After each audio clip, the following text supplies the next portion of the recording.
welcome to the Hab, Bag, and Tag show. Except, well, we're one man down. Tag's out of town. No, you guys, I'm still here, you monkey. No, I can't. I thought Tag was here for a second. Auditory hallucinations. But no, it is just Hab and Bag. So, Yo, this is DJ Baghead at the Dinner Dates podcast at YouTube.com, where we play the hottest beats 24/7, y'all. Fuck! Sorry, that's a leftover from when I thought we were going to be a music channel. Fucker!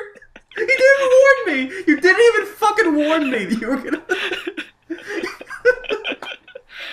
Oh, I don't have a replacement, so I'll have to leave that in. Oh, shit. Well, I was gonna make a straight cast joke, a la Mega 64, but I don't even think I can top that at that point. It's hardly a follow-up to that, so... Let's just get into it then. Let's just get into... Ask me how I'm doing. What's wrong with you?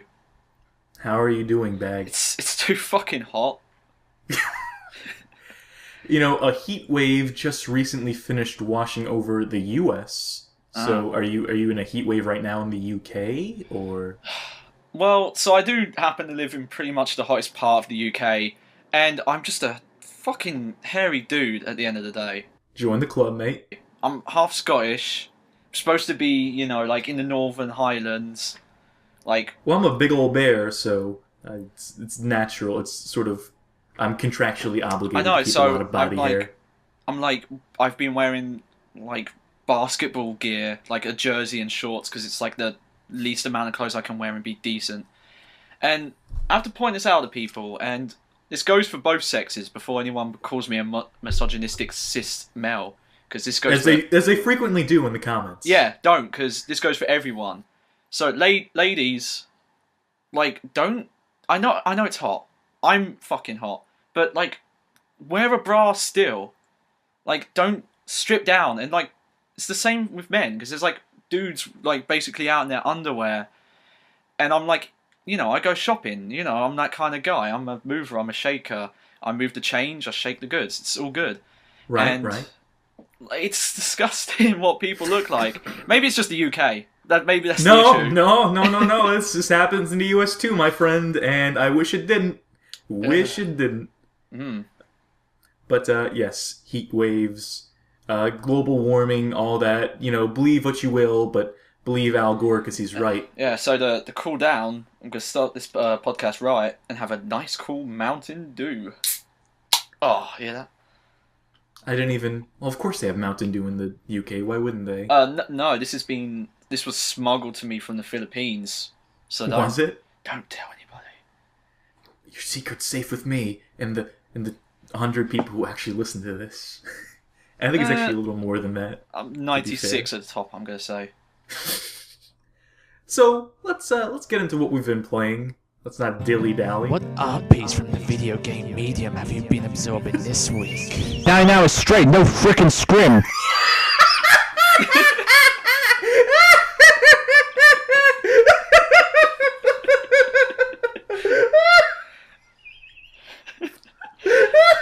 That was a joke for 5 people. I'm gonna die!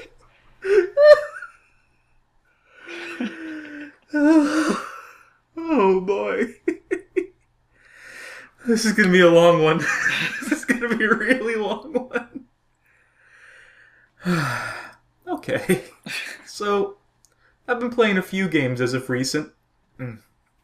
It's been a while since we last recorded. It's been a little over a month. Yeah. Since the last episode. Last episode, I mentioned that Animal Crossing New Leaf was coming out, and that I would be buying a 3DS for the sole purpose of playing it. Oh. Since then, I've done so, and it's Animal Crossing. It's great. It's fucking Animal Crossing. It's fun. It's like therapy. It's cute shit. I love cute shit. I'm a secret sucker for cute shit, and it fills that hole pretty well. How many Toki wooden things have you got in your house? I do not collect gyroids. I just sell those immediately. I'm going for a modern set, which is like the black and white checkerboard one. That's what I'm going for primarily. except my character is like the cutesiest. I have like the anime glasses on. I'm wearing like pink and teal. I have a rabbit like on my t-shirt. I'm just going for straight up fucking adorable. Even though I did toy with the idea of cosplaying in game as a JoJo's character, because there's like a sailor hat you can get and sailor pants, and so I was gonna be, you know, Josuke from JoJolion. Yep. So, but no, I quickly went back to I kept the sailor hat because it's adorable, but. So no one wants to hear this. No one wants to hear me talk about this. I know. A couple years ago, me and Melvana, a fighting game guy I know, got lost in that game for a while. It's easy to. It's really easy to. Because when you try to explain that game to people, if you try to explain what Animal Crossing is out loud to another human being, it sounds like the most boring fucking game of all time. It sounds like the worst game. Oh yeah, so you talk to animals. And then you collect furniture, and you do odd jobs, and you make money. You make bills. You can catch bugs. You can go fishing. And there's a dog, and he sings. There's a dog you can see at the club, and he sings, but only on Saturdays though, and only really late at night. So you have to stay up late for that. And you can celebrate holidays in game in case you don't have parties to go to in real life. So. I think that sums up the game. It's doing stuff that you can't do in real life that most people probably do. That regular people can, yeah. But you can't because you're a miserable fuck-up and also probably a furry. Oh, no. Not really. But yeah, so I got the 3DS just for that, I mentioned. And actually, the 3DS, it does have another use I've discovered, and that is as a pedometer. There are no other games for it. There's no other fucking video games for it, though. Not that I have, anyway. I haven't gotten the new Fire Emblem. I could probably get that, and I would probably enjoy it. But, oh my god, the eShop on that thing? Fucking pathetic. I just want to take a minute here. I'm sure 3DS owners already know this, but oh my god, the eShop is the worst shit I've ever seen. It's literally pathetic. I don't know, did you have a DSi? Let me put it to you this way, Bag. You can get Sonic the Hedgehog on the 3DS for the Game Gear. There's no Genesis emulation. There's no any of that. It's just Game Boy, Game Gear, NES. That's the only emulation you're getting. Then you're getting like the 3DS exclusives. Yeah. Most of those seem junky. But like even the NES games they have available aren't like the good NES games. They are like the original run of NES games, like Urban Brawler or Urban Champion. Like that's a game that is literally 5 minutes long, and for some reason that is a game they decided to remake using 3DS technology and like do an update for. Which it's a shame. Nintendo, like, and this has been the same for like the Wii and when the DSi had a store and the Wii U now, they just like have no. They have this, I don't say no understanding of the internet, but they have a different understanding that the rest of the world has. No, I'm going to say no understanding. Well, there's an article I meant to put in the channel news, but I'll just mention it here because I don't actually have the link on me. There was an article where Nintendo specifically stated that they're not supporting indie development on any of the consoles. Yes, I read that. Well, no, it's Japanese indie devs. I guess it's going to extend to US indie devs too. I have to imagine they're not just going to exclude their own continent. Not continent, country. Fuck. I know which news story you've are speaking of, and they are totally open to self-publishing indie devs from Europe and the USA. But well, that's fucking stupid as hell. Then I don't know because I don't know. Like the indie scene is apparently shit in Japan right now. Apart from like the weird smash hits that kind of just get out, like your Cave Stories or what have you. Yeah, the Cave Stories and Elect. At any rate, Nintendo is just a company that like every day I just have to wonder what the fuck they're doing. And I know this isn't news. This isn't news to anyone. I'm sure everyone already knows this and like feels this, but. You know, it just bears repeating since I made the mistake of buying a 3DS. I'm sure I'll get the new Pokemon game too. So two games is all it takes to justify a console. I know. Right? I want that Fire Emblem. Marth, I think she's a girl in that one, so I'm looking forward to that. Yeah, I should also get that, like I said earlier. So that would be 3 games then, and that might be enough. And I'll play Phoenix Wright, because it's almost a point-and-click game. Whatever floats your boat. I still got some more games to go through. We don't want to dedicate a whole... Oh, okay. We don't want to dedicate too much time to this.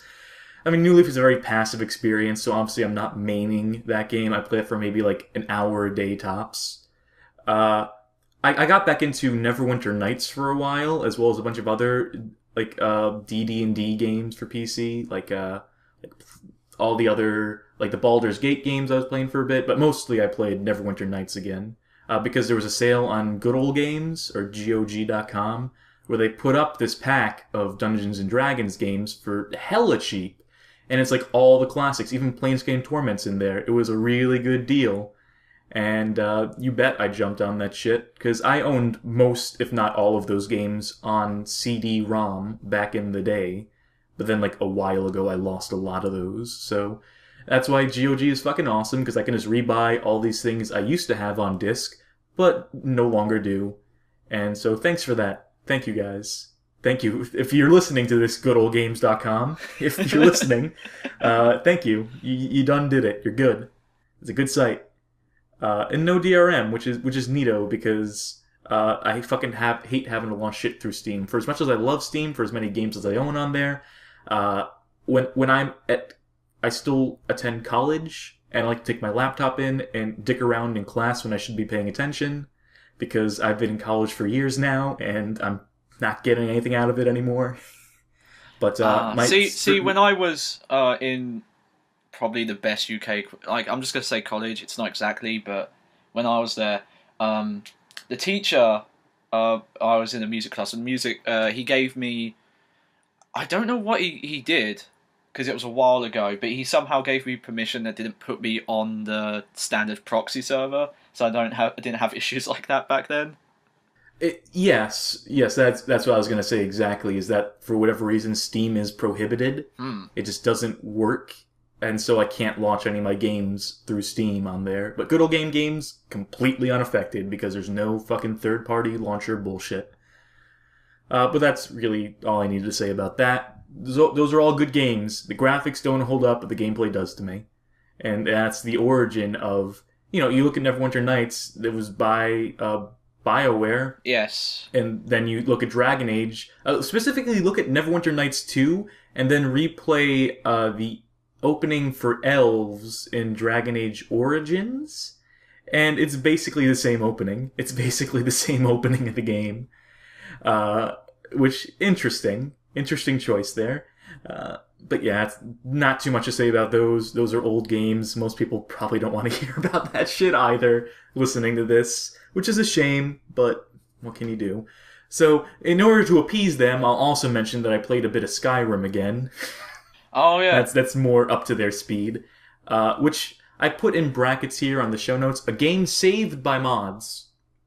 That game is fucking unplayable now without mods. If you play it with mods and then try to go back, you cannot go back. It is impossible. I don't understand how people on the consoles even tolerate these games. Especially Oblivion. Especially fucking Oblivion. I played Skyrim on a PlayStation 3. Why? How? Okay, so the main reason is because I do have a free... Oh no, it might have been broken at that point. I might have had a broken 360 at the time, and I don't have any semblance of a hard drive connected to a disk drive and some other shit that could run Skyrim. Alright. That's no excuse for playing it on there. I'd rather play it at the lowest possible setting, 640 by 480 in a window on like a shitty low-end PC, with some mods at least, than just running it without mods on the console. What kind of mods were you running with that would impact the experience? Things that alter the combat to make it good. A lot of like aesthetic improvement stuff, like making everything snowy, which is the way I like to play my games. Like there's always a constant snowstorm in my game, and everyone was like even wearing like hoods and cloaks to accommodate for it, because I imagine that shit would get pretty fucking cold. And it's just you can make the game so much fucking better. You can make the dragons worth fighting. You can completely change up the UI so it's an actual intuitive user interface as opposed to the original shit. I'm pretty sure that UI was kind of built for controllers. It kind of was, but the one I'm using is very specifically built for PCs. It's Sky UI, which makes it just, oh my god, so fucking good. You can sort stuff by clicking on like the filters. You can search for stuff in your inventory if you're a crazy person who has like hundreds of thousands of items in your inventory at any moment in time. It's fucking crazy what they've done to that game. And it makes it like a fucking good game. Because I was about to say that Oblivion on the consoles is the most joyless experience of all time in gaming, and I don't understand how people play okay, well, Minnie, when I came to Oblivion, I had no idea what the Elder Scroll games were. It was when I was getting a 360 back in like 2006, and the only reason why I got it was because the store luckily didn't have a copy of Ridge Racer 6. And like, yeah, there was a problem with that games. Here's my biggest fucking problem with Oblivion on consoles is originally there was a glitch in the game where I can't remember exactly the procedure, but you like equipped an item while you had the bow drawn and then unequipped it and let go, and it would just explode how many arrows you had of that item. And it was amazing because you could just kind of cheese the game and sell stuff or clone items, but just great just to see the physics engine just go like, what the fuck? And so this is a single player game, mind. Bethesda were like, no, that's gotta go. You're ruining the experience. And it's like, fuck off. Fucking schmucks. But yes, Oblivion is a game, by the way, I just want to quickly say, because I don't want to spend too much time on this either, but that is a game that is not saved by mods, as far as I'm concerned. That game, I played Morrowind. It was my entry into the Elder Scrolls, even though I was around 4 and playing games when the first 2 came out, but I just didn't pay attention to them. They weren't blips on my radar. I played Morrowind first, and that game is savable with mods. That game might even be playable without them still, but Oblivion did nothing for me when it came out, and mods couldn't help it. In my mind. What was the expansion pack? The Isles of something. I really liked, Shivering Isles. I really liked. No, I didn't do anything for me. As felt like this expansion pack, typical stuff. Didn't really change enough. I know there was some other stuff like there was like Knights of the Nine. That was kind of unnecessary. I got the DLC for Skyrim, which I didn't have before. My previous playthrough of it. I started a new one, obviously. And I'll review them very briefly. The vampire one, which I can't remember the name of, meh. The Hearthfire one, which allows you to adopt children, fucking stupid, useless, waste of money, don't do it. Really tacky. Okay, this one's gonna get a bit longer. I'm gonna briefly mention another thing. Like, you can adopt children in that one, and it is like the most shallow experience ever. You walk up to a child on like a park bench, and she's like, "Excuse me, sir, can you spare some change?" I'm like, "Oh, what's wrong?" "My mommy and daddy are gone." "Oh, I can adopt you." "Really? You do that?" "Yes, my daughter." It's like, whoa, slow the fuck down here. And then she's like, "Thank you, mommy, thank you. I'll be the best best daughter of all time." I'm like, what the fuck? I just met you. I just talked to you. And like, no, slow down a bit. And it's insane. It's like, yeah, BioWare wrote this. I forgot first. No, not BioWare, Bethesda. Fuck me, I did it. Well, I fucked it up. Maybe they did right. Maybe they ghost wrote. Maybe BioWare ghost wrote. Did you play as a woman? I do play as a woman, yes. I don't know why. In any like fantasy game, if I'm a woman, I usually have like loads of face paint or tattoos on, and I don't. I have a scar on my face. I downloaded a scar mod. Well, that could be any video game that has scars. No, the entire right side of my lady's face is like a big old scar. Oh, you mean like burn ones? Or... Yeah, it looks like a burn mark. Oh. And I have a very specific reason for that. It's based on a very specific character that I like. Yes. And shut up. Aight. But yes. So I'm playing that as a lady, and the other piece of DLC, Dragonborn, is pretty okay. It's fine. It's okay. It's good. That's the best one by far. And yes, Skyrim is okay. Way better with mods. It might even be great with mods. But Game of the Year, without it, I think not. Oh, what year was that? Was that the Saints Row year? Yep, that was Saints Row 3 year, 2011. Well then, yeah. There you go. And one more thing, because this just came out yesterday, as of the day we're recording this, the Payday 2 beta for people who bought the collector's edition, who pre-ordered that, just opened up. And oh my god, that game is fucking great. It's fucking incredible. Everything I hoped and knew it would be. Did not disappoint. People playing the beta fucking suck, by the way. Dummy puppies are the fucking worst. The bane of my existence. I'm gonna say I've never played Payday, and I'm not in the Payday 2 beta. But yeah, they probably do suck. If your computer can run it when I get the 4-pack or whatever, so I can assemble my crew and we can run heists or whatever, I will see if it works for you. Hopefully it does. I'll figure out. We'll see if we can get something running with that, because I would love you in my crew bag.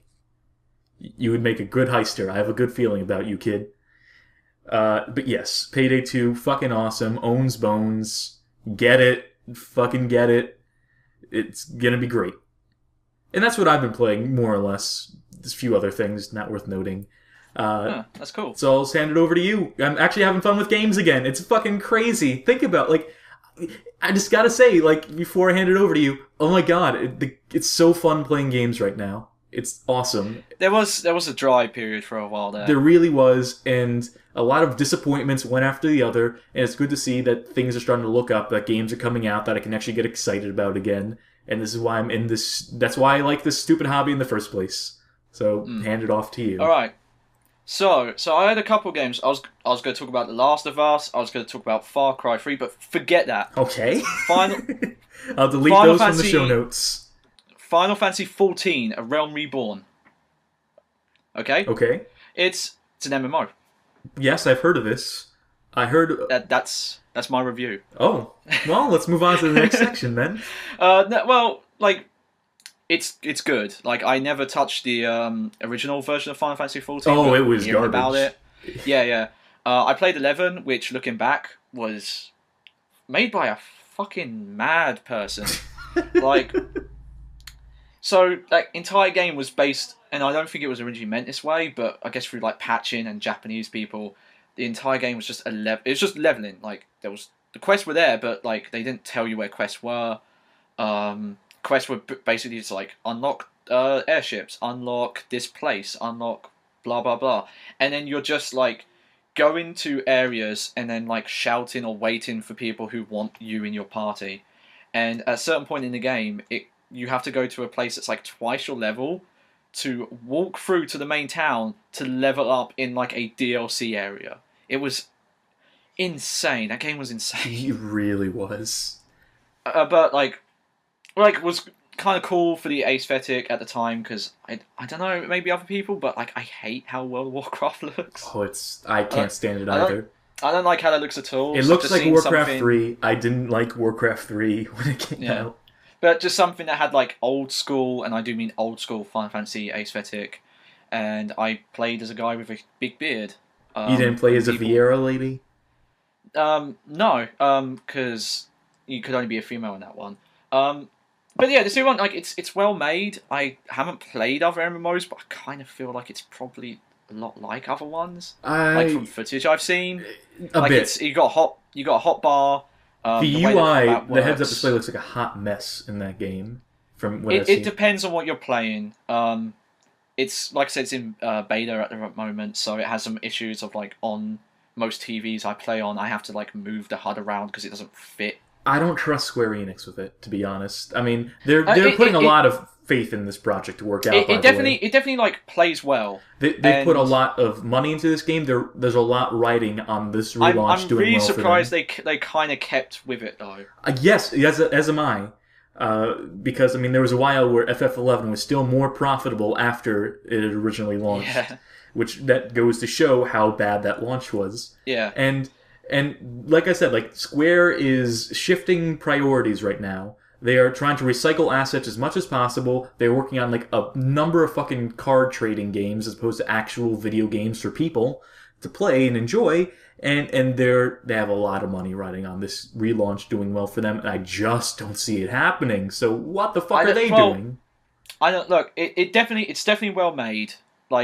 It's probably very similar to other games because the combat is pretty much just you're cycling between stuff on your hotbar, stuff chains into others. Some are debuffs, one's a stun, stuff like that. and it like it deviates later on. The smartest thing that's in this, which it's probably only speaks to people who have ever played an MMO, is it has almost matchmaking in it. So one of the things that sucked about the original was, oh, I want to go level up, and I need to stand in a town for like 5 hours shouting I want to party.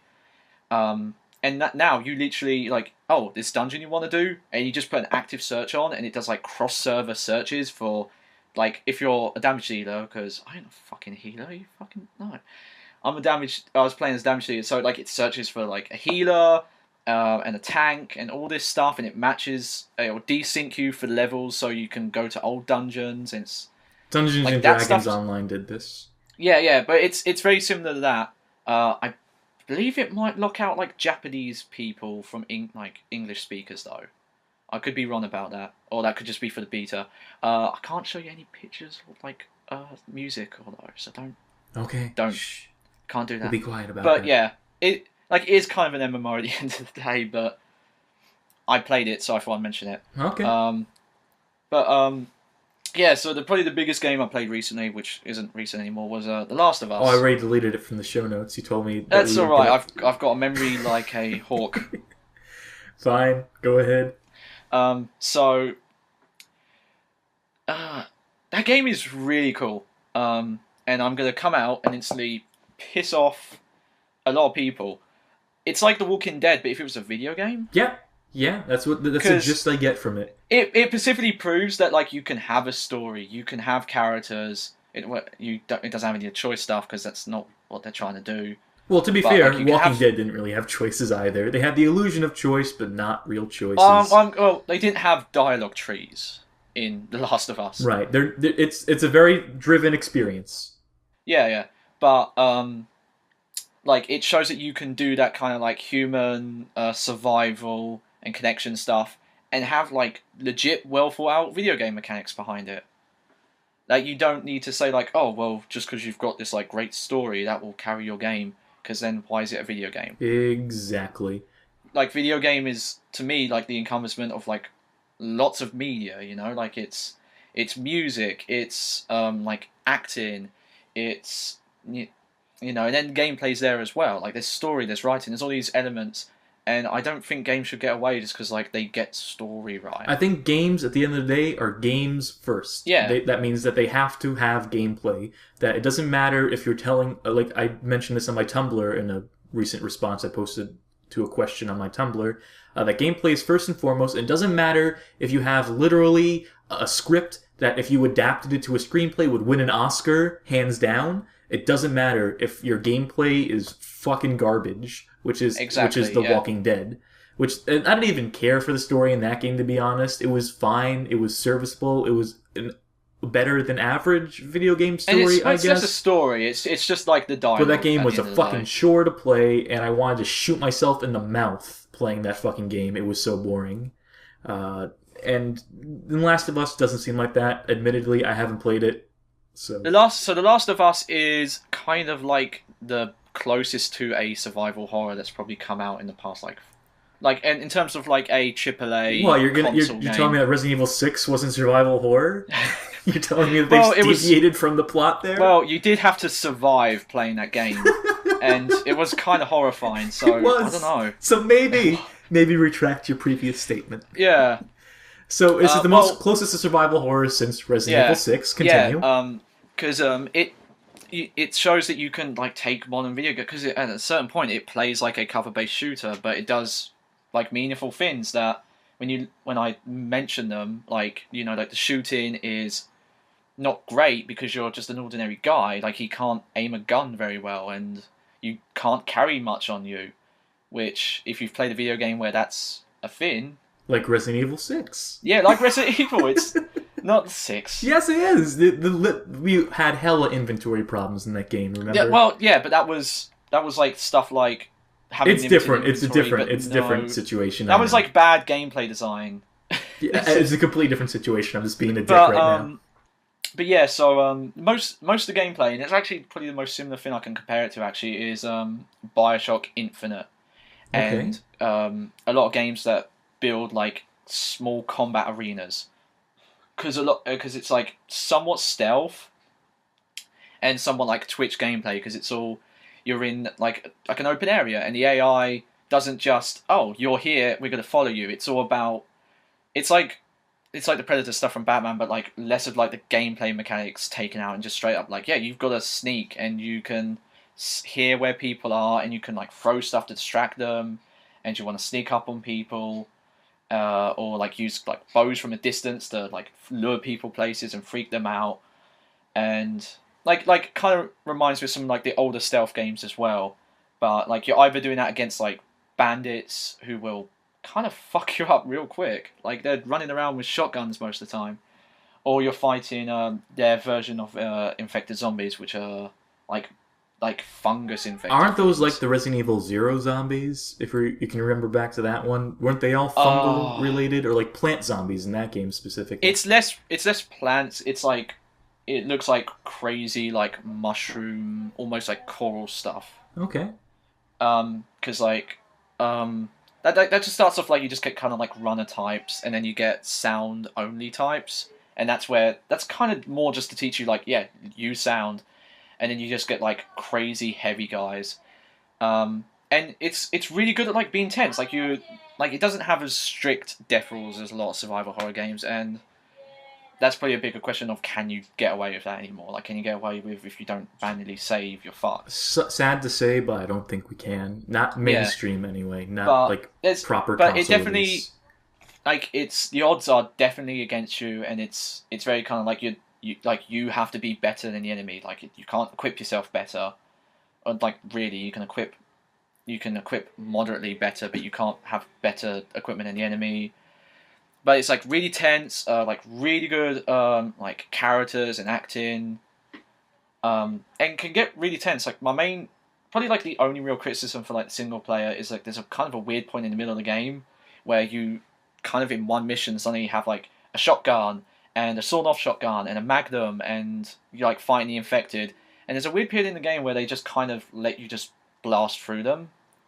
But then like right at the end of the game, it's like really tense again.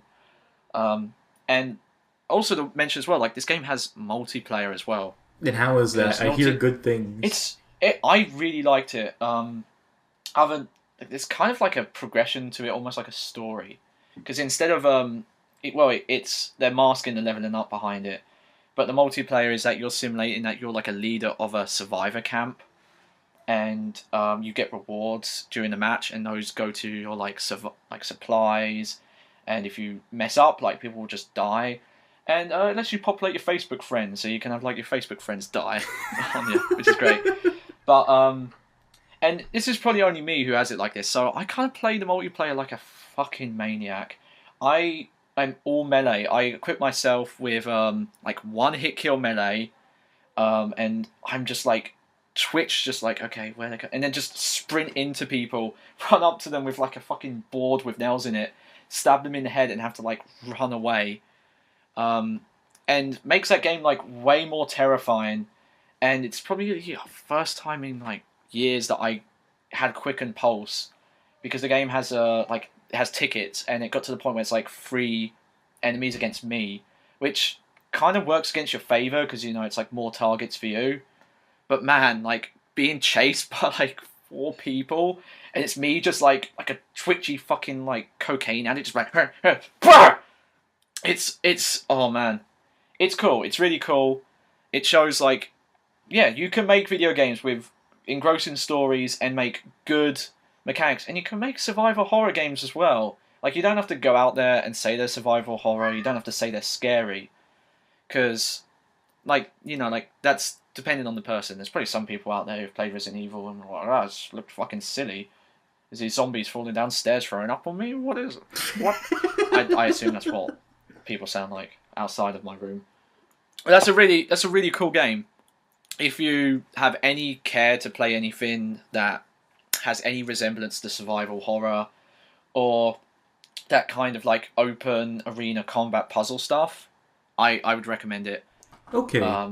That's fun. And then Habe here is going to hate this. I got Far Cry 3 for my birthday. Well, let's move on to the next section then. Let's move on to the latest video section. I'll be brief. Be very brief. 30 seconds or less. I totally understand most of the problems you have with it. There's a couple I don't understand, because I cross-referenced with your Tumblr post about the game, and it sounds like to me that after you completed the first mission, you kind of went OCD and finished all the hunting and the perks and everything. Maybe I went out of my way to do it just because I didn't want to worry about it later on in the game. I expected the game to, like... The problem was, I thought the game would get harder. I thought the game would get harder quicker. It doesn't. It doesn't get hard. There's not really. It never does. I thought I would have to worry about stuff like, well, you know, if I have to deal with combat soon, I want to have all these weapons at my disposal. Can't just deal with 2. But then as it turns out, you can literally beat the game without upgrading anything at all. Yeah. I mean, it's a bit harder to do, obviously, but I mean, the combat doesn't get any harder as the game goes on. Yeah. You still unlock weapons. It's just for convenience, but it's a convenience you don't even need. So there's a couple of problems with the game in terms of like stuff like that. I thought the weapon stuff was going to be an issue, but maybe it depends if you care or not. But like, I've kind of felt all my money went to like buying ammo, armor, and the maps. There's nothing else to spend money on. I mean, once you buy a weapon once, you have it forever. So it's like I said, I don't really feel like talking about this for too long. I still think that game could have worked with guns. The story is so weird because like the actual story is not good. It's not. It really isn't. And most of the characters, but like there's particularly like Sam, the German guy, like really liked his character. Yeah, but he's jokey, and it's just a little bit. But like like in terms of like how they're portrayed and like their performance, like because the Australian guy, I thought like he was well performed, and Voss's Hoyt there's no reason he's really there. It's just like weird peter out, and like my main point with the game is like there's this weird. It always felt like that game was building to something. There's like little hints of like, hey, like you talk to this guy, now he's disappeared, and you're like you're doing this weird quest where you're collecting knives, and there's like Indiana Jones shit going on, and all this like hints that maybe something's, and then the game ends. Yep. Like this, like as abruptly as it starts, it ends. And I've read stuff that the creator saying, it's like, oh, you know, like you're supposed to like interpret the story, and it's like. You can have interpretation in your story, but you can't just be lazy and make no definitive answer to any question. Because like you could change that game. You could say like, oh, like you were never really on the island. You're actually Voss, and there was never anyone fighting him. You're actually Hoyt, or like you could make any combination of like little plot points to make what the plot actually is, and probably be right. And I'm not saying like you have to go out there and explain everything. Right. Like you don't have to be Metal Gear. It's just bad storytelling. You don't have to be Metal Gear Solid 4, but they don't give you enough. They don't give you enough to actually leave it to you to interpret. Well, they don't really give you any. They don't give you anything. They give you like they say, here's the number 6, here's the number 9, and here's a couple of like mathematic equations, but just go nuts with it. And it's like. It's not a sandbox story play imagination thing. Like I'm playing this game to get your story. We've already talked about this more than I feel it is warrants talking about. So I'll mention one last thing. So I have played Far Cry 2, and Far Cry 2 is a game I like because it's insane, and there's certain things that I prefer in that game because it's so much of a bitch to you. Like. You barely have any guns, you're picking up most of them from enemies and they jam, and you've got fucking malaria. But there is some like janky stuff about that. Really, like the fire was way better in that game though, and that's probably reality of like we had this console generation for too long, and that affects the PC guys as well. But like yeah, like the toned down fire in 3 and all stuff like that, like I can clearly see is like, well, they've tried to make this look nicer than Far Cry 2, because I don't remember Far Cry 2 being pretty. It wasn't. It was janky in some of the same ways that Stalker was. It's very close to the Stalker Shadow of Chernobyl original. Yeah, in some ways. It kind of reminds me of some of like the weird parts of like Dark Souls that you tell, or Demon Souls that you tell people about, and they go, why does that make a good game? That sounds terrible. But it works for Far Cry 2, and Far Cry 3 just doesn't work, period. And that's the bottom line, because Stone Cold said so. We're moving on. I can't argue with that. Fucking Far Cry 3. Okay. And so we're moving on. I've got one quick mention. No, not Far Cry 3. Quick, very quick. I've been playing some portable games because I've been playing Persona 3. And that's all I'm going to say. Okay. I like the music. I need to get my charm up though before I can ask the gal out I really like. Which one is that? So her name's Yukari, and she has like a collar and short hair, which I like collars or like stuff. Maybe I should admit that about neck stuff because that might mean I like choking people. So. Okay, so we all learned a little something about Bag we didn't want to know. So let's move on to the latest videos. Hey, this is TV's Carl Winslow, and this is what we uploaded this week. Hey, when y'all cracks gonna upload a new power file tape? Shut the fuck up! I can't believe Carl Winslow agreed to do that for us. Can't believe he agreed to do that spot. That was really nice of him. When he found out he couldn't be in A Good Day to Die Hard, he was readily available for that. So, we're going to talk about the latest videos here. We have some videos to talk about for once. Oh. So, we began a series of looks at indie horror games for the Summer Spooktacular thread on Something Awful. And in order so far, those games are Slender Space, Pizza Delivery, and Stenches of the Night. Oh. And those are some fucking doozies. And they're actually doing pretty well view-wise, especially Slender Space. That's quickly becoming the most popular video on her channel, I think. Oh. Something about that Slender, putting Slender in the title, that just gets people clicking. He's a big draw, that fella. Apparently. Yes, all these games are fucking terrible. So, let's just briefly discuss scary games. And also, I'll address a viewer concern up front here first. I got a private message from a concerned fan who noted that in the channel trailer, the Dinner Dates Difference video, I specifically said we never play Slender or any other bandwagon games. What? You did? Why the fuck did you do that? I still think we're technically fine, because I was talking about the original Slender, and I was talking about it like a bandwagon game. We played a Slender knockoff, True. Is my defense for this, because it was fucking terrible and very easy to make fun of, and I thought we made it funny. But no, I mean, we're not making a habit out of playing Slender-type games, and we're not falling into the same trappings as people who play those, primarily, like your PewDiePies or whatever 100 of other imitators, not even hundreds, there's thousands of imitators of that now, just looking at scary games. 2013 of Minecraft channels. Basically, more or less. Which is funny, because Minecraft references inside of that Slender Space game. Yeah, it was a good one, though, so don't worry about it. Yep, so don't worry, we are not becoming the Scare Cam channel. We did that because there was a thread, and we thought it'd be funny, and I think it turned out okay. And I private messaged back to that guy, and I gave a longer defense of it. But, I'm pretty sure he understood that. I think he raised it as a joke in the first place anyway, so it's not really a big deal. But yeah, scary games discussion. We even sort of touched on this a bit with The Last of Us when you started talking about survival horror. But all these Unity engine horror games and just free to play indie horror games in general. You look at stuff like Lone Survivor, where it tries to do the 2D 8-bit thing. Yeah. I'm thinking of the right game there, right? Yes, that's the one that... So you have those games, you have the Unity horror games, you have all these Slender knockoffs, and all these games just suck. These games are just fucking terrible. They're even there's even a subgenre of games made in RPG Maker, modeled after this one RPG Maker horror game called Ao Oni. And there are literally hundreds of thousands of fan games for that, in the same way that Slender has to deal with that shit. I remember playing, I think I played it, there was a PS2 horror RPG. That wasn't scary, it didn't work back then. And it's just awful, and this is the big thing now. This is the indie, ironically enough, indie development scene follows trends.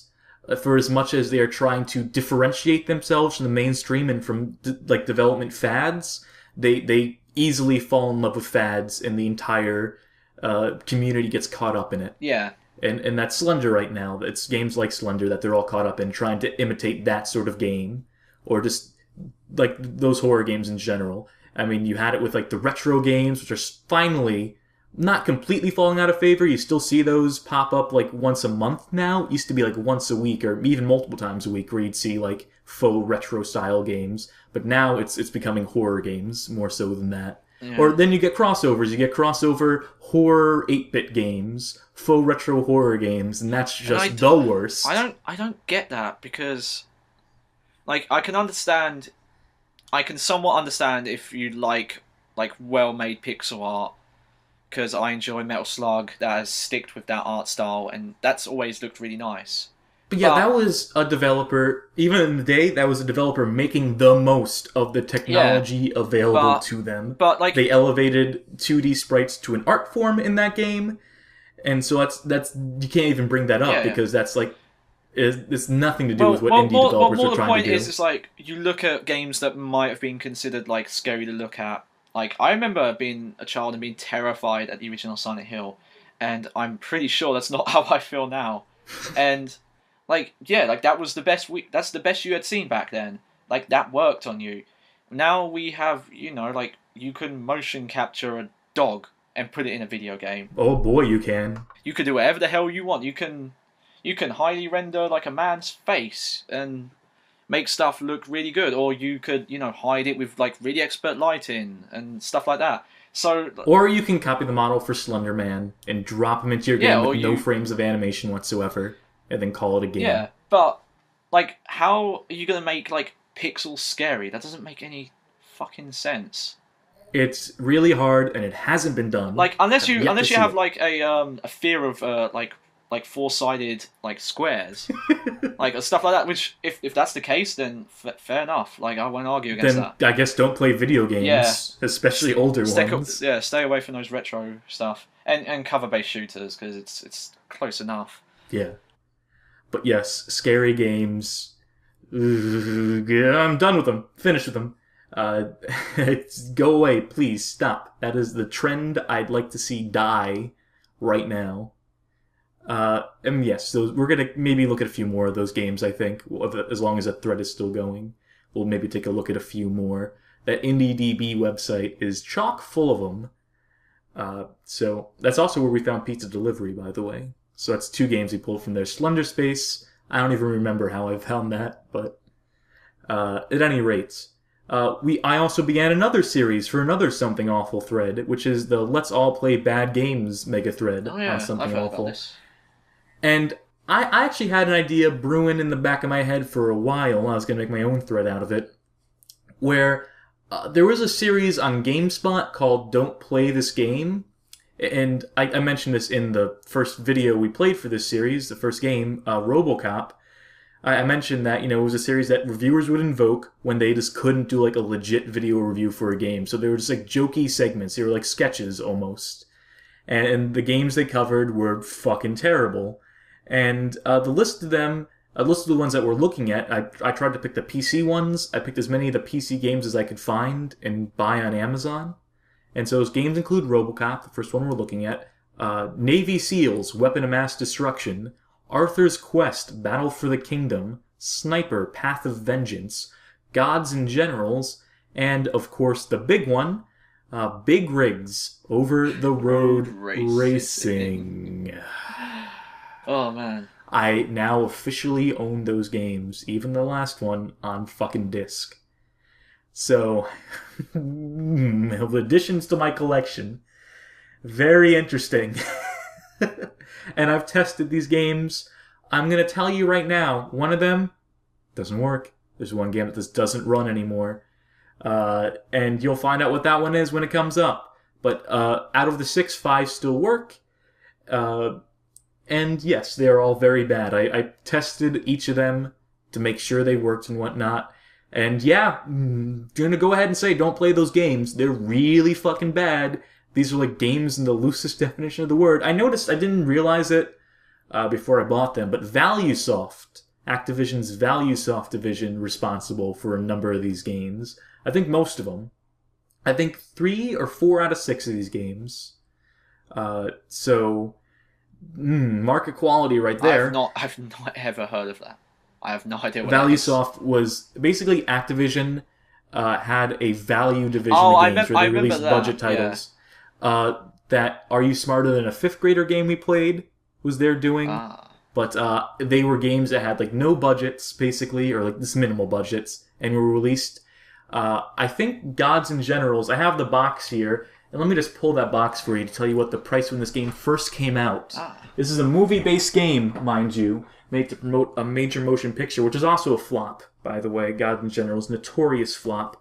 Here on the box, not a sticker, not even a sticker, literally printed onto the box. Hot title, $4.77 value priced. So this game launched at below $5. Whoa. I got it for literally $1 on Amazon. Yeah. So does that include the Steam? Does that mean you got it in the Steam sale? Does that count? No, none of these games unfortunately represented on Steam Summer Sale. We'll get to that in a minute too. I got to introduce the next segment before that. Yeah. But yes, I'm currently playing through RoboCop, which is by Titus Interactive, responsible for Superman 64, most infamously. And I put that game right up there with that. I put it right alongside it. It's really bad. Like, really bad. So, look forward to it, because I'm certainly not looking forward to the next time I have to launch it and play it. I say that a lot about games, and people think like, oh, I'm putting on an act. They think like, oh, you're just pretending to be mad at the games, like the AVGN or whatever, like I'm exaggerating. Like, don't get me wrong, playing games is like a miserable experience. Playing bad games, I fucking hate it. But if I can talk while I'm doing it, that's the only way to get through them for me, is to try and amuse myself. Yeah. So, like, if I'm talking and I'm trying to be funny, like, that's making me laugh. I'll think of stuff that makes me chuckle. If I'm just playing a game and not, like, trying to be on, if my brain isn't in, like, commentary mode, which I do have to shift to when, like, I do stuff like this, like, my brain takes a whole nother... There's a switch that gets flipped, and my brain is focused on, like, talking and carrying stuff and being, like, a good host. And when I'm in that mode... Sorry, my cat jumped on that. Great. I'll try and make sure that won't happen again. So I'll just cut myself short since this little note is clearly running a little long. I'll admit, like, you have to be careful playing bad video games. There was one point where I told myself, I don't know why, to finish Final Fantasy 13, and luckily no one was in the house. There's one cutscene, a pre-rendered cutscene, where you're watching Wipeout while anime people jump around and summon stuff, and I was shouting at the screen because why? I'm playing an RPG and I'm watching fucking Wipeout and seeing people jump around like fucking like I literally was shouting at my screen. It's like the Blitzball scene, the Blitzball FMV in Final Fantasy X. It's worse than that. It is because yes, it is. Because you don't want to play. You don't want to play Blitzball in Final Fantasy X. So I've seen the cutscene you're talking about. Yeah, and oh I think God. So. Like just self-indulgent, like bullshit about look, we can make this really cool CGI technology. Though everyone's face is kind of look different in these cutscenes, but don't worry about that. Like Final Fantasy: The Spirit Within still looked better. Yeah. That's a sad truth that we all have to come to terms with now. Oh, AJ. Yeah. So that's the videos on the channel. I'm not going to bother mentioning the fact that Homefront updated again because that should just be expected. I don't think I'll mention just new episodes of already ongoing LPs in this section. Expect Homefront, always. Until it's done, which is 2 episodes from now. So. Oh, okay. We got some videos coming up, though, that are going to be fucking sweet, man. Ooh. I got some stuff lined up. I got some guest commentators, very special guest commentators lined up for some very special games. You'll know them when you see them, hopefully. But yes, that should wrap up the latest video segment for now, which brings us into the gaming news. Alright, let me just put this modern video game into my system and whoa!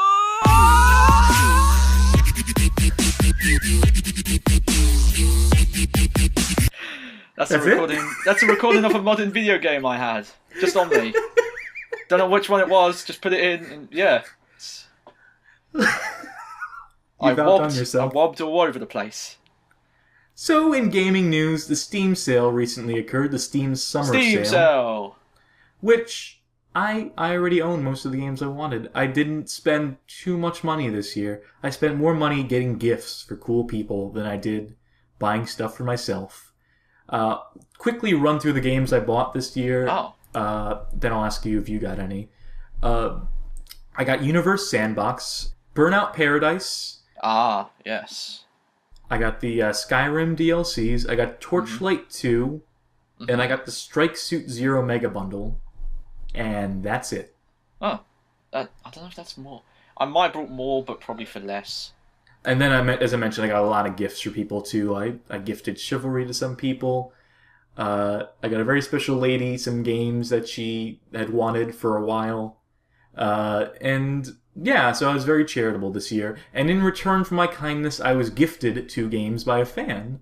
I was gifted, I didn't ask for these.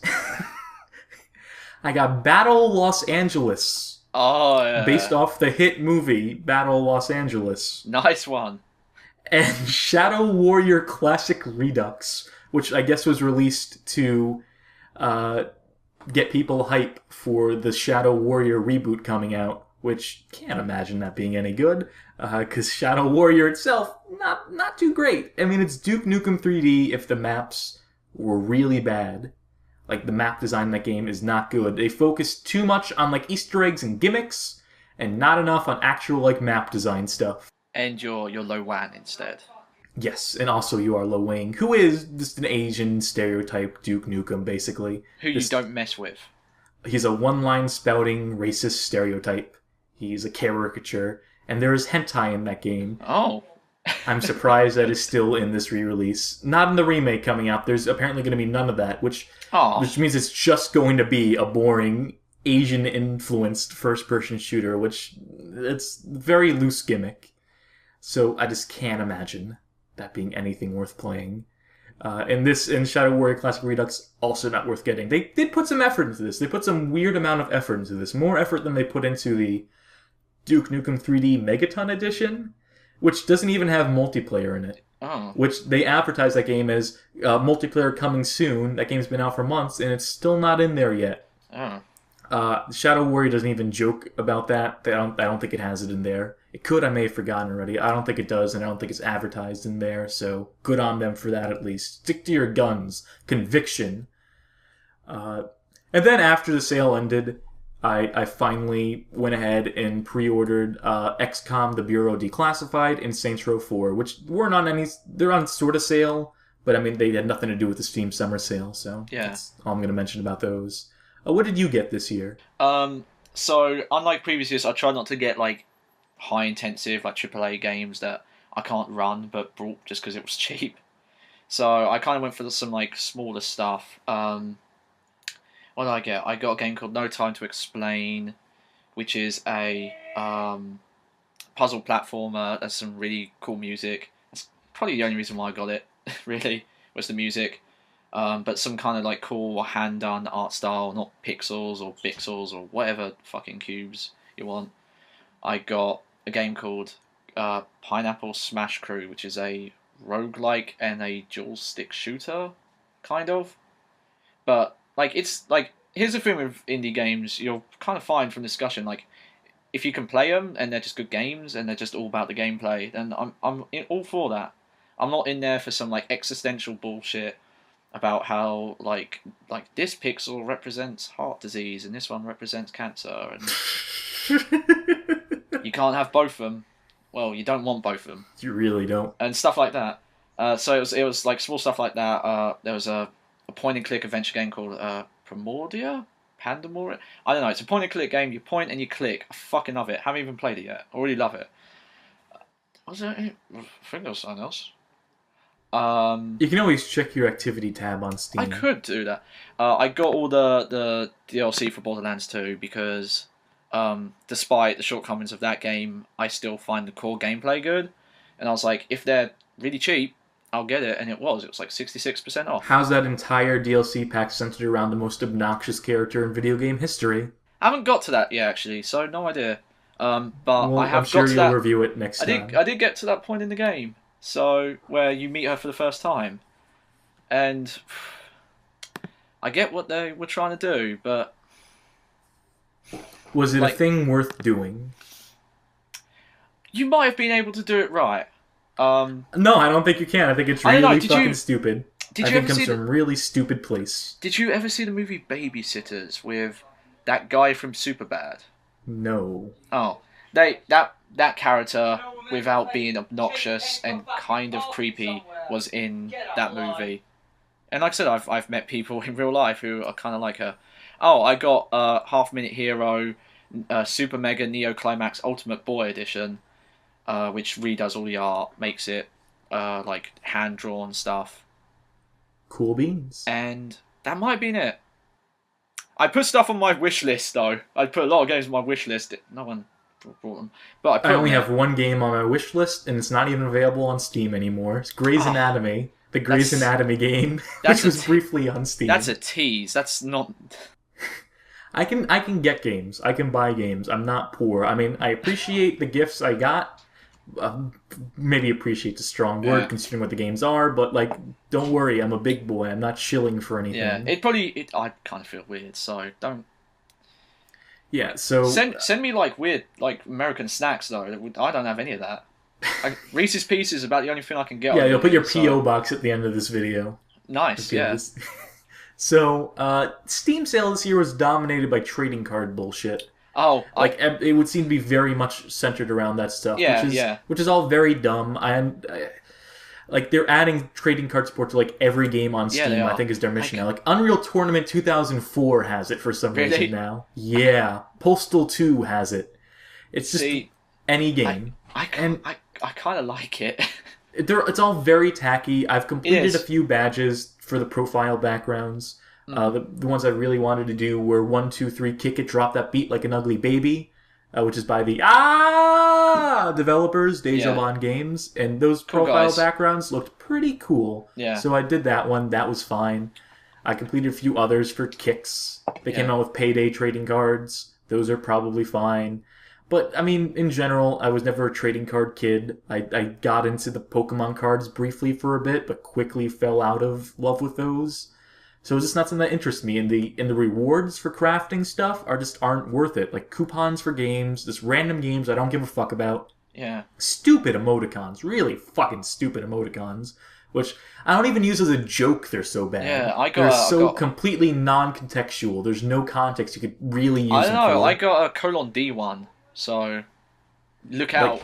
I could send that message to you out there. Whoa.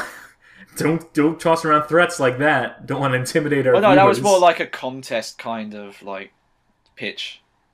Right. Well, the thing is, I kind of made a self-rule to it. I'm not going to, like, spend money on cards. I'm not going to buy a game I don't like for cards.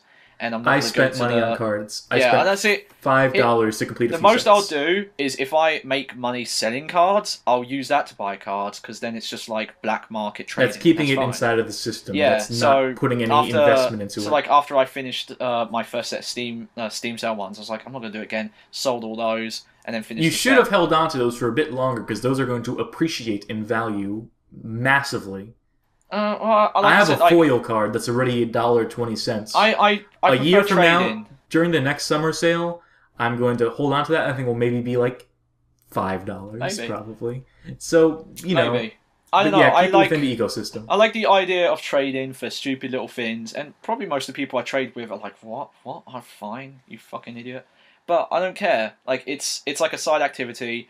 I've never really as long as it doesn't get in the way of the games, as long as it's not getting in the way of games. And I don't think this is the way to make achievements tangible. I don't think this is the way to do it. I think there's got to be better ways. I think I could understand like if they actually attach these to achievements because like that would be really good. But the problem is that the Steam achievements are so broken and easy to exploit, and Steam doesn't give a fuck. So you couldn't do that. But yeah, like the random time stuff, and they're very kind of vague of like it will just drop, and the same with the booster packs are just like your chance increases from an undisclosed chance ratio. TF2 items were the beta for this, putting like crazy and that stuff as well, like TF2. the ones where you only get those cards from buying in-game items. I'm good, thanks. I'm not gonna play fucking Team Fortress 2 anyway, so. I'm playing a bit of that recently. I've been playing a bit of TF2 again recently. I'm not spending money on that fucking game, that's for sure. None of my characters have hats. None of that shit. Yeah. But, you know, at its core, it's still a really subpar Team Fortress. It's still not as good as the original Team Fortress. I like fucking Quake. Fuckers. I like the engineer though. I do like the engineer. So if they made an engineer video game where you're the engineer, I wouldn't mind that. I like the fact that Pyro is a viable class now. That's the only improvement since the original Team Fortress. Really? Is that Pyro is playable. I remember, like, as soon as the first update came, everyone was Pyro, and I remember for TF2 or for Team Fortress Original. Like TF2. Like that's the thing I remember. Is Pyro every time is viable they in TF2. updated it, it made one class just superior. Yeah, because Pyro was the first. Care. Well, Pyro wasn't the first update, was it? No. Yes, it was. Was it? Yeah. It was. The back burner, yeah. Yep. But yeah, Pyro is is probably my favorite class still, followed by Heavy, followed by Soldier. Actually, you know what? Fuck it, rearrange that. Pyro, then Soldier, then Heavy, because Soldier is the most like Quake, rocket jumping and whatnot. I still like the engineer. He has a wrench and he fucking smacks. I don't like being passive. I don't like sitting in a corner and building stuff. I gotta be out on the field and shooting dudes. That's very important to me in a game like that. Yeah, I understand. Yeah, that makes sense. I understand that. That's fair do. Somehow we've gone from Steam Summer Sale chat to TF2 chat, so let's get this back so let's on end track. that right fucking now. And move on to actual news. Linden Labs acquires Desera, the indie version of Steam, which is really shitty interface on the thing, by the way. Why? I fucked around with Desera. It's really... So anyway, yeah, Linden Labs are the people who created Second Life, for those of you not in the know. It's basically their only claim to fame. They've developed a few other games, but none of them matter. None of them have... I don't even remember any of them. They're so just not... Oh god, the fact that Second Life matters is... The fact that Second Life fucking matters, that it makes them enough money that they can afford to buy Desera, this indie development platform, is really gross and weird. Yeah. And I can't imagine it'll actually affect Desera in any meaningful way, but it's just a weird acquisition on their part, I guess. I guess they're trying to get out there and have more of a hand in development in the games industry instead of just their crazy fucking Second Life thing. But that'll be weird to see. That's going to be weird if anything actually comes out of that besides just in-name only ownership. If that actually causes any changes to occur. But we'll see. Time will tell on that shit. I put this in the gaming news. JoJo's Bizarre Adventure All-Star Battle is a game in development. It is. Fighting game based on the hit manga and anime series. Really just a manga series, let's say, is more... Well, with the voices of the anime series. For where that's applicable. Yeah. For whatever that's worth. But yes, this is a fighting game, and we are both excited for it. Even though it may not even come out... Might not. In our countries. It may only be Japanese for all we know. But for whatever reason, we are still very excited about it. And I wanted to say specifically from my point of view, as a guy who really isn't a fan of fighting games. He isn't. I can clarify. And yet I am still weirdly excited for this. And it's not just because... I've thought about this a lot. And it's not just because it's JoJo's and JoJo's is fucking awesome. Which it is. Which it is. Fucking is. I think it's because... Here's my problem with a lot of fighting games. Is having to learn every character and the characters really not being all that interesting in most cases. Or they're just characters that are created specifically for these games. If you look at the cast of Street Fighter, in bar, the comic books or any development they may have had outside of the games, they're just, generic fighting people. Some of them, have their quirks, but Ryu is a martial artist. Ken is a very similar martial artist. Chun-Li is a lady. That is her gimmick in that first game. E. Honda is a sumo wrestler. Yeah. But these are just, their characters. And they don't really have these fleshed out backstories unless you get into weird extended fiction stuff. And all their moves are just so similar. It's here's his fireball, there's his fireball, there's projectiles. Yeah. And they don't even have any correlation. Who's to say? You look at Ryu and it's oh yeah, he shoots blue fireballs. No, you wouldn't know that unless you know Street Fighter. Exactly. JoJo's is fucking crazy.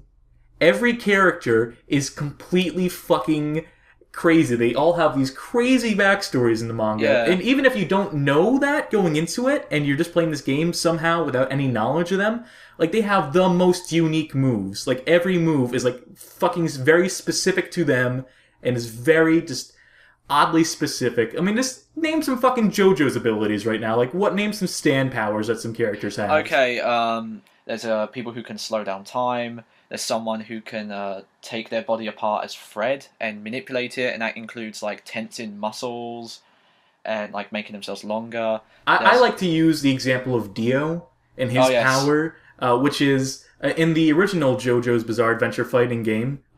Dio, who was like the main antagonist of that series and is like the final boss. Dio Brando. His power is to stop time for 5 seconds, which he can move around within the frozen time. And in the game, the most powerful combo in the game, in fighting games ever, I think, outside of like infinite combos or whatever, is you can freeze time, throw 100 knives at a person in the frozen time. Yeah, those are all separate moves, by the way. So yes, they are. But in the manga and in the anime, this is actually done in the. Yeah. You actually see this unfold, and it is incredible, or something similar to it. Throw 100 knives, unfreeze time, so all the knives actually enter them. They can't block them or anything. So they're on the ground now. They're staggered, like they're recovering from getting fucking stabbed with 100 knives simultaneously. Freeze time again. Fly up into the air, drop a steamroller on the motherfucker. Not only that, then you punch the steamroller a bunch of times while saying and then you fucking punch it, and then it explodes, and then it takes off mostly all of their health. If not all, yeah. If not all. And that's a move. That's just a fucking move. That's just a series of moves you can do. What the fuck? Yeah, no, JoJo's as a series as a whole is like, you read it and you kind of, this is kind of stupid and a little crazy, and it's like, this is like crazy, but like it, and then you start kind of getting crazy because like, but it all makes like sense. It does. Crazy, weird, insane way. There's like weird logic to everything in the manga, and the reason I mention this is because like, how can you forget that? You see that move happen once, and then every time you look at Dio in the game, you'll be like, oh, that's the move I have to watch out for. Yeah, and it's just like, it just sticks with you. And I don't feel that way about any other character in any other fighting game. It's like, oh, it's fighting, dude. Does he have a projectile, I guess? Or does he have like, is he better at punching or kicking? I don't know. This is just a fucking guy. In this game, every character looks so fucking unique. The art is fucking crazy. Every character is, you can tell the difference between any character. They all look completely different from one another. It's like, you can instantly recognize stuff. You'll be like, oh, this guy, he has these moves. I know these moves because they are all insane. And, like, you'll know how they telegraph them. And it'll just add that... It takes out the unfamiliarity of the fighting game for me. Yeah. It takes out, like, the worrying about, like, you know, what does this guy do? I don't memorize every other fucking character. But with this, I have that background knowledge going in. I have a vague idea of what their moves will be. And that takes out a lot of the learning for me, I think. And that would make that game really fun to play for me, I think. Even if I'm not very good at it, I can at least, like, maybe I'll be able to get to a point where I can hold my own in that game. Even if I can't get the technicals completely down, I can at least have an idea of what I'm getting into in any given match. Yeah. The most pretty similar to that is probably Arc Systems, Persona 4 Arena, having, like, the backstory of the entire RPG on it. Or you could watch the anime if you wanted to. There you go. And that's a game that also shows like you don't need like crazy execution, and like you don't need like characters that like just because they like use the same control, like they shouldn't handle the same. They should have uniqueness, though. And a lot of the Arc System games like that, though, you don't want to like accidentally go out there and buy like BlazBlue or anything like that. Like you kind of have to be selective with Arc Systems. But yeah, that sounds a lot like the Arc System stuff.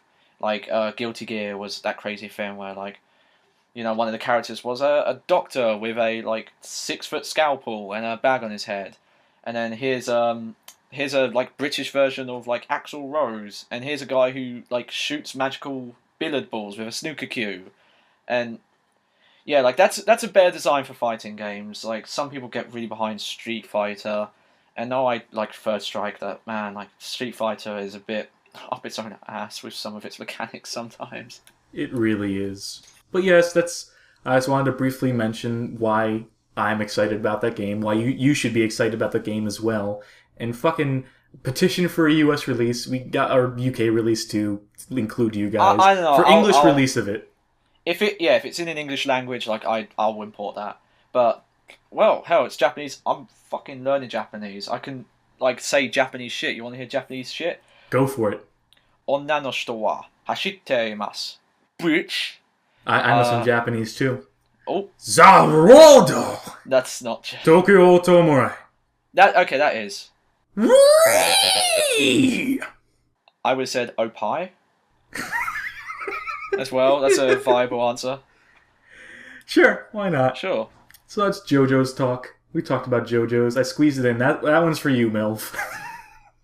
Who was going to guest on this originally, but had to go on vacay. Yeah. You maybe in the to be continued? Maybe. If Tag ever doesn't show up again. Yeah, if he runs off to Venezuela or wherever he is. Right. So moving on to the next bit of gaming news here. Definitely wanted to take some time to say that Penny Arcade are scumfucks. That's the note I have here. Penny Arcade are scumfucks. The people behind it. Would you like to elaborate on their scumfuckery, though? Oh, sure. They're horrible scumfucks who have a history of being really creepy pigs. Who just skirt controversy with every fucking thing they try to do. They try to be edgy, and they're gross assholes. Despite running a charity called Child's Play, you know, they have these charitable events, they have their own convention, which you look at the surface, look at them at the surface and be like, oh, these guys are trying to like do stuff for the gaming community, trying to better the image of gamers. But at the same time, they are horrible pigs who just offend people, and they're too stupid to even realize they're being offensive. Most recently, they had a series of fucking events. There's an article, which I'll link to, which is your guide to the most recent Penny Arcade controversy on a site called uprocks.com. And basically, it started off with Gabe of Penny Arcade failing to recognize the existence of transsexuals, which are human beings who have to deal with gender identity issues, who are maybe born the wrong body, and they identify as female despite being born biologically male, and they'll do what they can to better adapt to the gender that they should have been born as. Yeah, now I want to... Gabriel refused to accept or acknowledge any of this. Yeah, well, I do want to quickly say, so it's understandable that there are people in the world who could come across discovering this and be somewhat ignorant of it. You know, there's things that probably every person in the world are ignorant to. And there are ways to handle that. There are ways to handle that. The problem was that someone told Gabe about this. Someone pointed out that, hey, transgender people are a thing. And by the way, I feel very strongly about LGBT issues. I'm just going to put that out there. That I take a lot of this stuff to heart. Being gay. So, just putting that out there for you. So I have a lot of sympathy for transgendered folks. Mm. And when you have a guy who's trying, ostensibly, who's supposed to be like an image, a role model for the gaming community, and someone tells him about his original comment was saying that, you know, he was talking about some game about female masturbation, and then... Oh, no, I actually read on this. So what it was, I think, is, so they're at one of the Penny Arcade Expos, I don't remember which one. There was going to be a panel which was discussing... about social justice in gaming. Yeah, and if it's good for the industry. Which it isn't. And... here's partially. Very briefly on this, like, sexism is a problem in the world, yes. Not just video games. To act like video games, it's only a problem. Video games are not mature enough of a medium to handle this stuff. Oh, it's like, now. Oh, we need the attention to it. This is a video game problem that video games will solve, belittles the issue at hand and is insulting. It is a world issue. Solve it as a world, not as like this weird in-community shit. Like that precisely. Belittles it. Yeah. But anyway, so there was a panel on that, and people will say, like, complaining about it, and, you know, people will. Because the people running that panel, by the way, were trying to make the point that, like, no, women should shut up, they don't know what they're talking about. It was run by dudes. It was run by, if I'm correct on this, it was run by dudes, like, maybe even Redditors, men's right activists. Yeah, but, but, like, less to point out is that, like, people were moaning about it, and he came out and said, like, well, we support free speech, but if you want to not go, that's fine. If you want to complain, that's fine. If you want to use the word cis... Oh, and then yes, someone called him a cis male something. And I believe that's what started his tirade. And he posted the tweet, heads up, if you use the word cis, save yourself some time and don't bother tweeting at me. Which, okay, you know what, cis is a sort of dumb word, I'll admit. Yeah, explain that, because, like, I've read up on it and I'm still not 100% It just means that, like, the standard, it basically is a standard, like straight white men who, I don't even know the specific, there's probably some real deep definition to it that I'm getting wrong, but that's what's primarily used to describe are just All right. entitled white men who are above the problems of irregular people, I guess. But basically, the important thing here, the part that was really fucking gross to me, was the part where someone informed him that he was potentially being transphobic or ignorant to trans folk. And he released a series of tweets that began with, "If thinking that all women have a vagina makes me a monster, then yes, I am a monster." Which is a really bad tweet. But then he proceeded to make even more bad tweets, where he continued to reiterate this point in spite of people continuing to remind him, mind you, that there are transgender people out there. They're MTFs, they're men to female, who still have penises. No, all women have vaginas. If you don't have a vagina, you're not a woman, is basically the point this guy was making. And he just didn't shut the fuck up about it, and it kept going, and he just didn't realize it. And people were telling him. And he's not just like any person, like he's one of the 2 founders, like he does all the art, he's like high up in there. It's like the Phil Fish strategy of Twitter posting almost. Of like, who cares about your public image, just fucking tweet. Yes, and at some point, an indie developer pulled out of PAX, citing the controversy as their reason for doing so. And there were other developers who were lined up to follow suit. People were in full support of these developers, which this will probably be the only time I support an indie developer in doing something. Not the only time. I'm obviously not that ignorant to stuff. But yes, they did the right thing. They were offended by this. They had LGBT members of their development team, and they were rightfully offended, and they pulled out for totally right reasons. And follow that up with Gabe posting a post on the Penny Arcade website titled, "Well, that escalated quickly," and he proceeds to wipe all the problems away by apologizing and also making himself look to be the victim here by saying, "I woke up yesterday to some angry emails and tweets about a panel at PAX Australia, etc., etc., etc. I was called a bigot, and I'm told that I was giving a stage to bigots. I had not even had breakfast yet. He was preparing an egg breakfast. He wasn't ready. Someone tweeted at me that I should die." Okay, so poor fucking Gabe here. Someone sent him a death threat. Never mind the fact that trans folk are literally beaten in the fucking streets, that gays are, assaulted physically and killed for their sexuality. But no, poor Mr. Artist Man got a death threat over Twitter. People have said the word faggot while killing people. It's insane that this fucking guy is like, really, motherfucker. And it's just, you fucking stupid asshole. You fucking pig. Go die. Please die. Go away and die. But don't worry though. Everything is clear though, because he donated to a charity. Oh. He donated a small amount of his money to a charity. Helping prevent transgender folks from committing suicide, which is a fine charity, but a really empty gesture by an asshole who clearly doesn't give a fuck and is just doing stuff to try and salvage a public image. Yeah. Which... It's just... Like I said, I can understand someone getting into this situation and have some people say some stuff that might annoy you, but, this is just... It's not how you handle yourself. But he handles himself so poorly, and this happens so often now, that how could you even continue to support this shit? Yeah. I can't. And, like I said, I feel very sensitively about this stuff. Obviously, I'm not transgendered. That isn't my issue, but I feel as a member of the LGBT community, as a supporter of it, that, yes, they are my sisters and brothers in arms here, and fuck off. Yeah. And just fuck off. Now, I do want to make a quick point here. So, this is a gaming podcast, so I'm hesitant to mention this. But recently, 2 members of the royal family in the United Kingdom had a baby. No one fucking cares. But had a baby recently, who's a young baby, but no one fucking cared. It's a baby boy. And people took to Twitter to point out that it's insensitive to call it a boy because the child has not decided its gender yet. And yes, okay. To that point, yes, there are also some people in the LGBT community who take it a bit far. So, but more my point is that it doesn't matter if you're white, you're black, you have a penis, you have 2 penises, or you have no penises. But there's no reason to hate each other for how they look or who they are.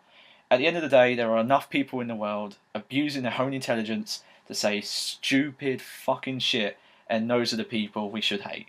At the end of the day, gamers are still some of the most immature motherfuckers, socially awkward sons of bitches in the world, and it's why I never, ever will identify myself as one. It is a hobby. People who see this shit as a lifestyle. You look at people in the fighting game community, fuck all those people. It's such a shitty community to be a part of. And I hope that people listening to this who haven't shut it off in disgust when I mentioned, hey, I'm gay, by the way. Hi, hello. Wait, what? I'm gone. Peace, bye. So make your own hopefully, fucking radio bites. So hopefully there are forward-thinking people listening to this. Hopefully, I mean, if you find us funny, then that already means that you're probably better off than people watching fucking PewDiePie or whatever who are just stupid. And I don't know, I could be wrong about that. I could be overestimating. You're just a big enthusiast of interruption-based sexual intercourse. That's a joke for literally 2 people now. Yes, and one of them is hosting a podcast, and the other one's a guest on it. I wouldn't call you a guest. I mean, you're the other comment. I'm the other commenter. Okay. You're the other. You are the co-host. And Tag's the guest. Okay. Right. Yes. Oh fuck! We talked about that for a while. I'm sorry. I don't like to bring personal stuff up in this too much, but I felt I had to give it some context. Yeah. So there's one other thing, and this also goes a bit outside of just pure gaming news. It is also slightly personal as well. For those of you who don't already know, we are all fans of Giant Bomb here on the show and the channel. And recently, contributor Ryan Davis passed away, all too young, and it fucking sucked. It really fucking sucked, and it's gonna change the way that site operates forever. Really, like, I know I don't get serious too often, besides that last fucking segment, I guess, but, yeah, really thoughts out. I know none of them are fucking listening to this. This is falling on deaf ears, but you fucking sympathy to everyone who was personally affected by it, who had to deal with that shit. Ryan Davis really helped shape some of the way I do commentary now. A lot of coverage on the video game industry is definitely based on a lot of the groundwork that Giant Bomb was making in the early days. Exactly, and in like for the better. Ryan Davis was probably like the best host of a gaming thing ever. Exactly, I mean, Jeff Gerstmann, like, if he died, you wouldn't hear from me for like a month. Not to trivialize Ryan Davis or make him any less important, because he was obviously a major influence as well. But like, the point I'm trying to make here is that like he really did help shape a lot of the way I handle this commentary thing. When I think about myself as a host, as someone trying to carry a show, I take a lot of cues from him. He kept things moving whenever he was host on the podcast, on the Thursday night throwdowns, everything he did. And that's a major fucking loss, and I'll never be half the dude he was, but fucking mad respect, all that. And that's a somber way to close out the fucking gaming news segment, but that's all I got. So let's move on to channel news. Okay, let's move on to channel news. Hey, cowgirls and cowpokes. It's time for a little channel news. Get it up, y'all diggerhead. Sorry, I didn't have that prepared quite ready. That's what I think of when I think of channel news for a gaming channel, is country western. Yes. It's good that you read my mind on that one. You connected the dots for me. Okay, so we have some upcoming stuff coming up. I hinted at 2 guest commentaries on future videos. We also have 2 projects in general upcoming, one of which we can talk about, one of which I want to wait for Tag to get back before I mention it. I'll speak. So, at some point, I would like to make some content from my mind. I'd like to pluck my brain ideas out from the ether and shut up. I've got some ideas. I kind of have this issue that if I actually care about something I'm making, I kind of get a bit too funny about like it being good and to my standard. Whereas, like if I didn't care, then I'd just fucking upload random shit. But I care about you people. You care so much. So at some point, I would love to do a series. I made you a title card, so you're going to do it eventually. It's a good title card, but he gave me a title. I made a title card for him, and if that doesn't get used, I'm going to fucking flip my shit because it took a whole day. Yeah, no, I will. I want to finalize how I would do the show. It'd be like something different. Kind of, I wanted to highlight more like my era of gaming. Not bring some positivity to the channel. There's a lot of bad shit we play, and I wanted to bring some like uniqueness to it. And that's fair enough, and I'm sure it will be welcome. I have no timestamp on that, so I'll the next Port Authority. I'll continue to workshop that. In the meantime, if any of you want me to do a Let's Play of Tony Hawk Ride, put it in the comments. Let us know. I don't care if Hey tries to delete the comments. I'll make a fake account and remake the comment for you. So don't worry. Voice your opinion. Great. And if we get enough, it's like fucking so cheap on Amazon to get it. You snuck it in there, you motherfucker. You found a way to. If you want it, if you want Shred as well, but it can't be both. For it. Can't be both. One or the other. Can't fucking have the cake and the pudding. Moving on. Moving on. This is barely fucking channel news. Why did I even put this here? This is so stupid.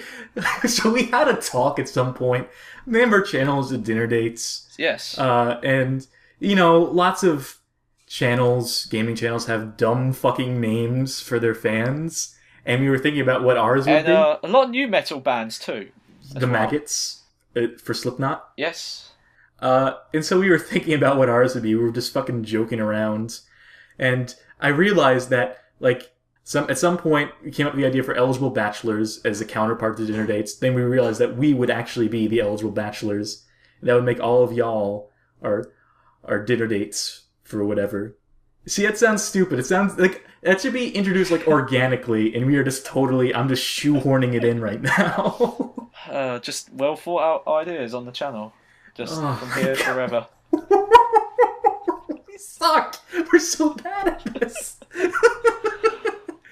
So, feel free to not roll with that since we... Fuck off. Do what you will. I'm so sorry, everyone.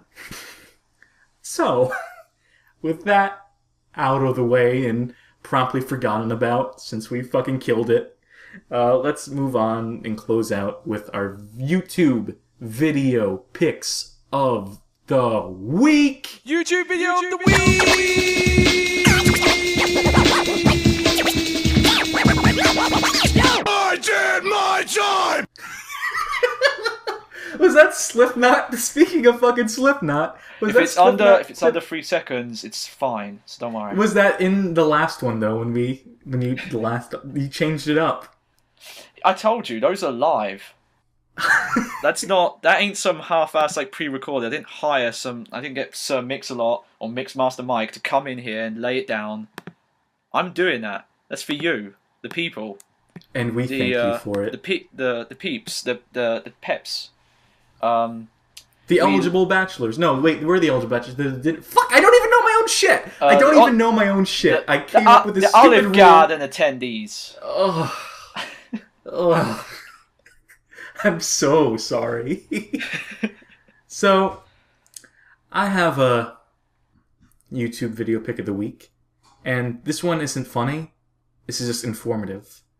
And it's letting all y'all know that YOLO, you only live once, is Satan's motto.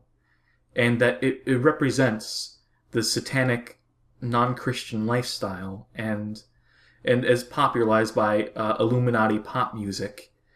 And, I just don't think it's a laughing matter anymore. You can't just be using hashtag YOLO, referencing it in your songs. I just don't do it, because that's the path to downstairs. The HE double hockey sticks. I won't say it out loud. I won't dare say it out loud, because my soul, I want to make sure my soul is safe. The so. HE double hockey sticks. You don't have that in the UK? No, I guess that would be cricket bats. That's a thing that people say over here. Oh, nice. like moms, really conservative moms say here. So now you mums. Not lacrosse sticks? No, hockey sticks. So yes, just watch that, and this isn't a laughing matter. I shouldn't have laughed at that. Because it is serious, and I want to make sure that all your souls are saved too, so, watch it and educate yourself. On the other hand, if you don't mind going into the dark side and encourage songs that use the word YOLO, I have a musical choice for this week. Big Dan, Get Jiggy With It. An upcoming Asian gangster rapper. Not for the whole family. I'll say. But Dan, has he got? He's got soul. He's got a message. And he's got jig. He's got jig. Give that a listen. Ask your parents before you use the computer. Pop in the AOL disc and hopefully have some minutes left on it. Yeah. And Tag's not here. I asked him multiple times. We still have contact with him. I asked him to fucking fill out, tell us what games he's been playing so we can speak for him on that part, and to give us a YouTube video the pick of the week. He did neither. He had a month, and he didn't do either of those. He didn't. So let's pick a video for him. Tag's pick of the week is Septic number 5. Yes. Because it's what he's all about. Oh, wait, no, you know what? He just messaged me that. That's funny enough, so... Oh, did he? He finally got back to us. Look up Septic number 5, or we'll put it in the description. No, it's Septic, Septic 5. And not to be confused with Mambo number 5. Yeah. Because I don't know if he told you or this the Disney or not. version of Mambo number 5. I don't know if he told you this or not, but Paul was saying really nasty things about Lou Bega. Oh. And that he was calling him Lou Blacka.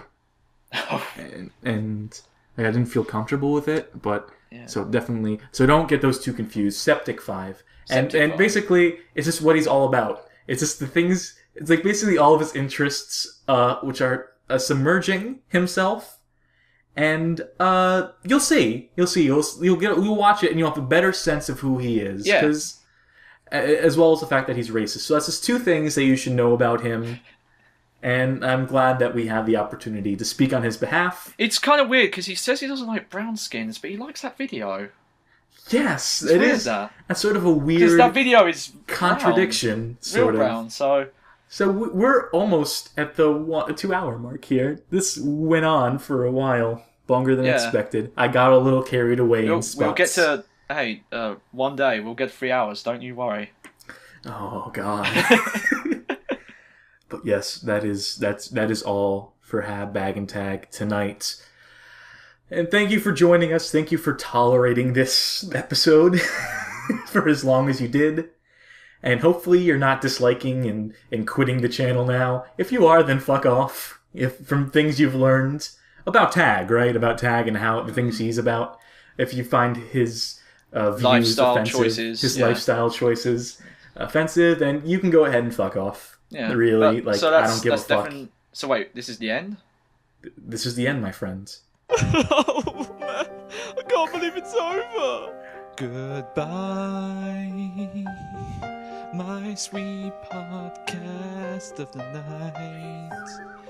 Please come back to the light. Goodbye. Oh my God.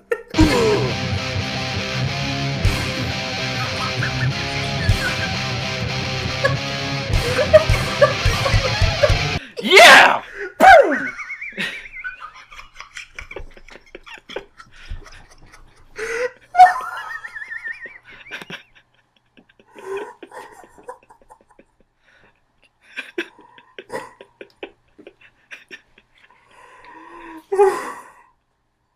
Fade out.